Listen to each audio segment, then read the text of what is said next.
Hello and welcome to the programme which brings together leading UK commentators with the foreign correspondents who write, blog and broadcast to audiences in their own countries from the Dateline London. This week, what does international law amount to? On Tuesday, judges in British courts decided it was permissible to fly would-be asylum seekers to Rwanda in East Africa because if the policy is subsequently ruled unlawful, the British government could be relied upon to bring them back again. It was a judge on the European Court of Human Rights whose intervention prevented the flight from taking off at all. A day later, Lord Geit became the second independent ethics advisor in succession to the Prime Minister to resign. The government was considering paying subsidies to steel manufacture in the UK in breach of the rules of the World Trade Organization. The code says ministers should not break the law. Downing Street was considering suspending it and asked for his advice. For Lord Geit, this was the last straw. On Friday, Boris Johnson escaped these domestic distractions to spend the day in Kyiv. He's among the allies of Ukraine championing international law as a tool to bring to account Russians for actions taken during the invasion. This week, investigators from the UN Human Rights Council said they may have found evidence of serious breaches of international law, which perhaps amount to war crimes.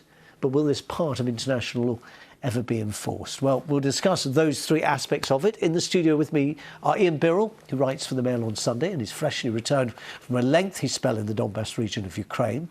Latika Bork is a columnist for The Age in Melbourne and the Sydney Morning Herald. She spent much of a month out stomping through Australia, covering the election campaign there. And Geoffrey Coughlin has been both a news anchor in his native Canada and in the United States, as well as a war correspondent. Thank you all for coming to the studio. Good to see you. It's a bit of relief from the hot temperatures, at least outside in London, as we record this programme.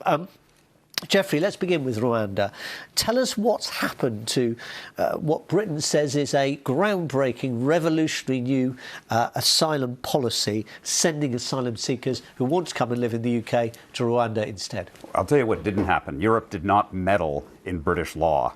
That's what Boris Johnson and his supporters want us to believe, that this is another European incursion. That is not what happened. This is... I think a couple of observations here. One, they tried to send asylum seekers to Rwanda to deter them from coming across the channel, to say, not worth it, stay in France, stay in the continent. We're not. They knew it wasn't legal. They are pushing this. This is about protecting Britain. This is the same rhetoric as Brexit, and they are simply doing it for posturing. Flight ready to go half an hour before. The European Human Rights Court said, no, you can't do it. Just to that is not the European Union. Let's be clear. Winston Churchill was a signatory to this, and I think it was 1959. This is 46 nations, much larger than the European Union, completely separate. It's the European Council that runs this, and it came out of the ashes of the Second World War as a court to Sorry, I'm going to correct you because that might confuse people, but you said the European Council. The European Council is the body that runs the European Union. You mean the Council of Europe? Council of Europe. Sorry, I'm sorry. You are. I am corrected. We will get You're right. Thank you. Thank you for saying that. But the point being that only two countries have been expelled or have left the European Human Rights Court. That was Russia and Greece when it was under a dictatorship. And Boris Johnson is saying, well, maybe we shouldn't be part of it either. This is posturing for the election. But let's be clear. You talk about this country and the rule of law and setting an example, and how do we talk about Russia and human rights incursions, etc. There is a class in this country, and I say this as somebody who's lived here for 12 years, that thinks it is entitled to do as it wishes and ignore the law. We saw this with Partygate. Now we're seeing it again, that we don't have to follow human rights law. We can do it on our own. There is a consistent theme in this government. Ian, I just want to pick up on that because, in truth, international human rights law is kind of voluntary, isn't it? People have chosen to adopt this, but there isn't actually, because there is no sanction and because there is no actual enforcement, it is something we have chosen to follow. We're not obliged to follow. It's not part of our system. Course. But all the court was really saying is we're waiting until there's been a judicial review and the judicial process in the UK is finished. So that was all they were really saying. It was throwing it back and saying, go through your own system and then we can take it from there.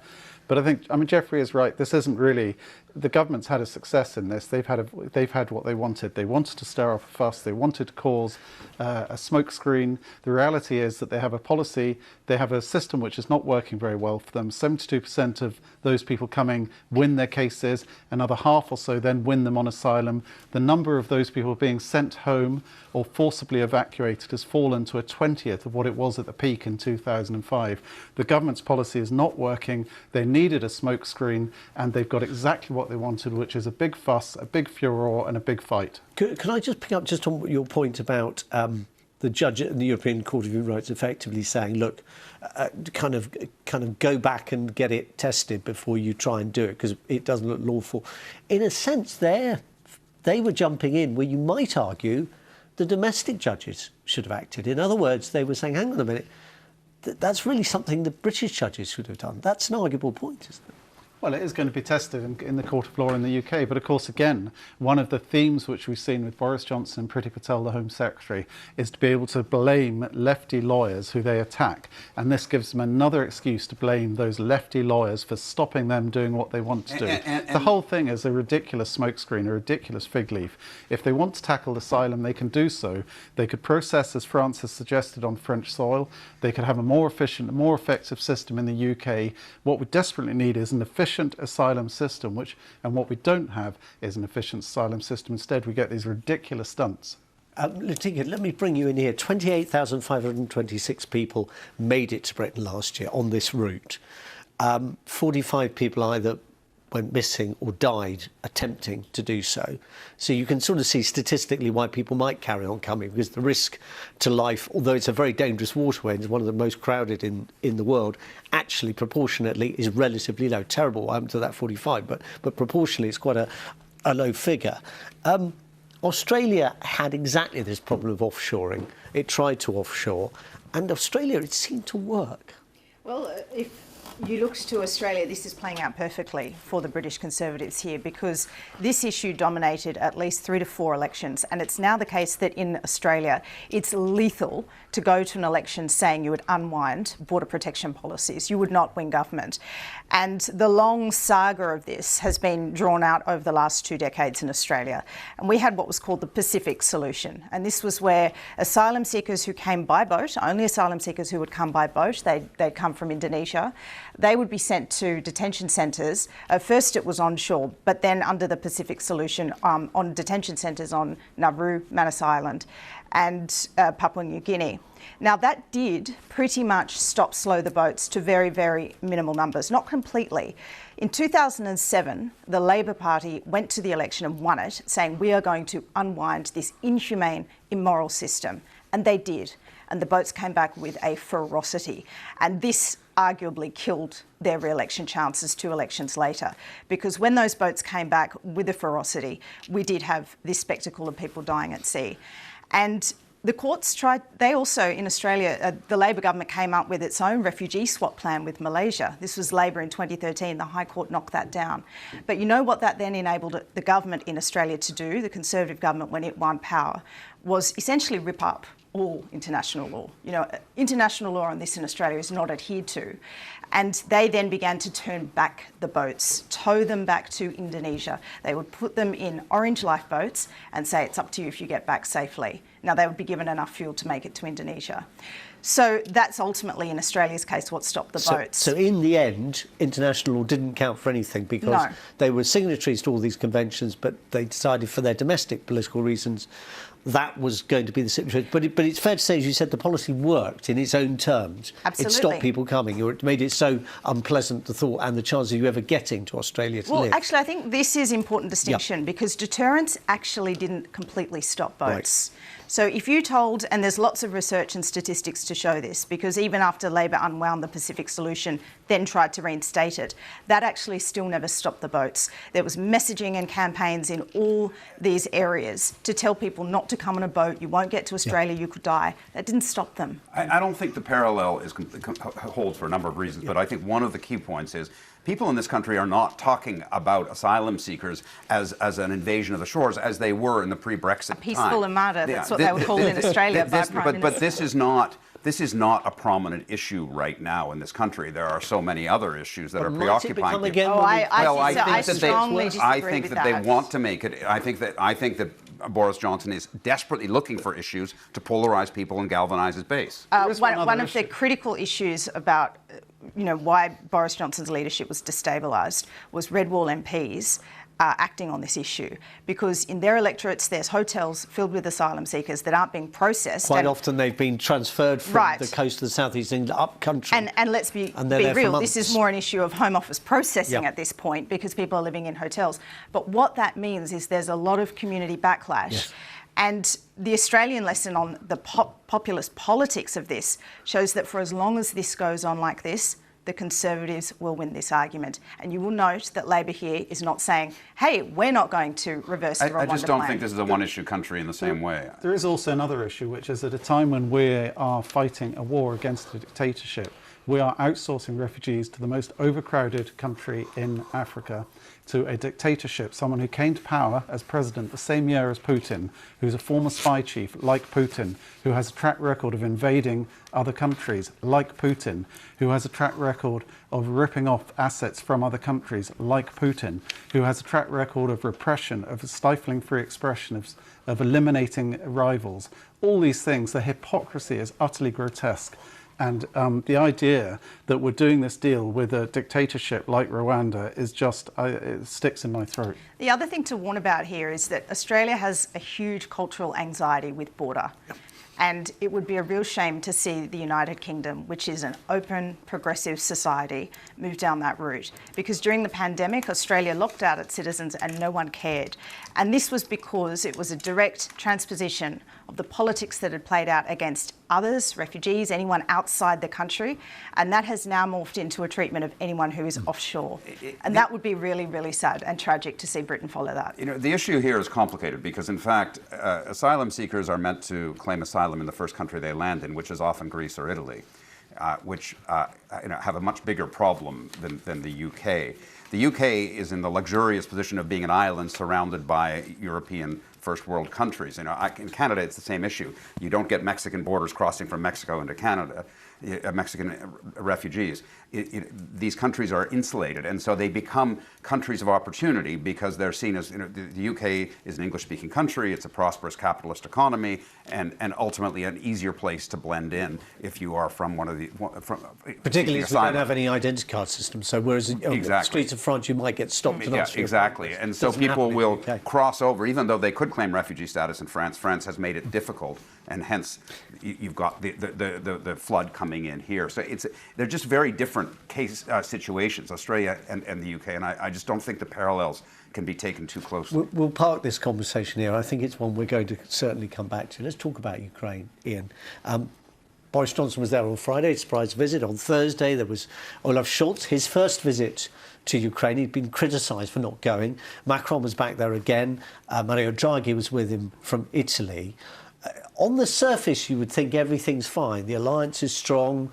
Everyone's standing by Ukraine. Ukraine wants more weapons and it wants them yesterday, but that's perfectly understandable. I wonder, though, you having been in Ukraine for 17 weeks or something, we're told this year, and having been there before in 2014 when this war really began, with the green men, the supposed mysterious figures who turned out to be Russian special forces coming in, and it was said destabilising the Donbass region. What's your sense of this?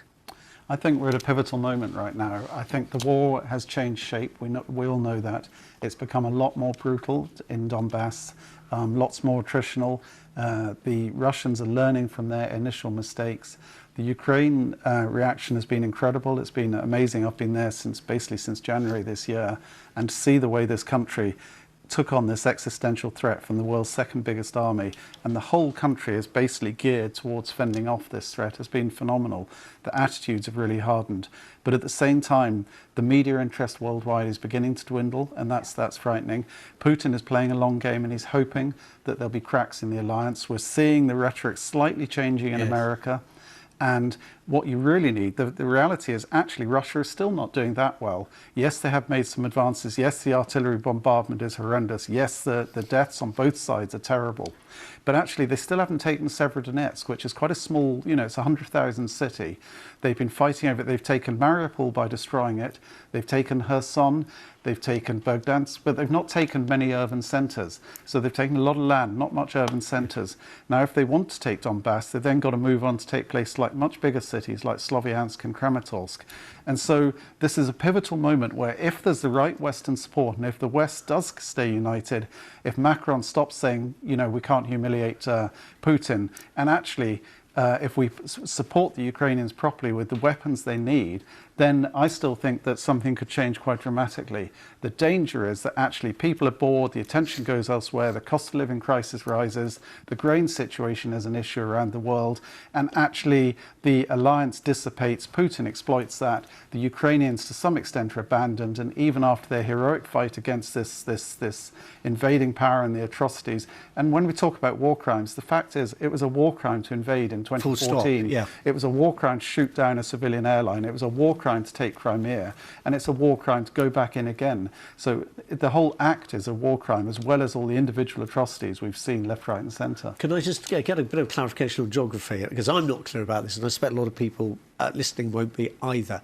The Donbass region, is that basically the area that includes both Luhansk and Donetsk, the two self-declared republics? It's an eastern area. It's Right. quite mining, heavy industry like that. It used to be quite prosperous. Right. The two capital, the regions, the oblasts they're talking about are Luhansk, which is nearly captured apart from this tiny little pocket of resistance around Severodonetsk, and another city just over the water, and then Donetsk. But even in Donetsk, there's a trenches I visited in January in a place called Avdiivka, which is like a few miles away from Donetsk. Still they're fighting over this tiny little place which they captured and then were pushed out of in 2014.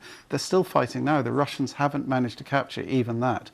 So, it's still a war. A war can go on obviously a long time, but still there's a huge amount to play for, which is why the Western support is so important to back Ukraine properly, which still really some countries are not doing. And Jeffrey, just on that, Ian was talking there about kind of moods starting to change. Do you detect that in I Canada? think sure. Well, I think right now we can talk. We might talk about this later, but I think the obsession right now is on the January 6th hearings in the U.S. If you look at the American newspapers and the American newscasts right now, it's all about did Trump commit treason? Can he go to trial, etc. Listen, it's natural. We know this as journalists, and we know this as consumers of media, that stories start to slip down if they start to have a sameness to them. And the shock value of this story, unfortunately, it diminishes, doesn't it? And I think, though, I completely agree with Ian. I think that this is a test of Western solidarity, and having committed so much and understanding that this really is not an attack on Ukraine, it's an attack on Europe and on Western values. There is no going back for the West. The West has to support Ukraine. My question, and Ian, I'm glad you're out safely. You perhaps have a better understanding of this. It's now, I think, 114 days since this began.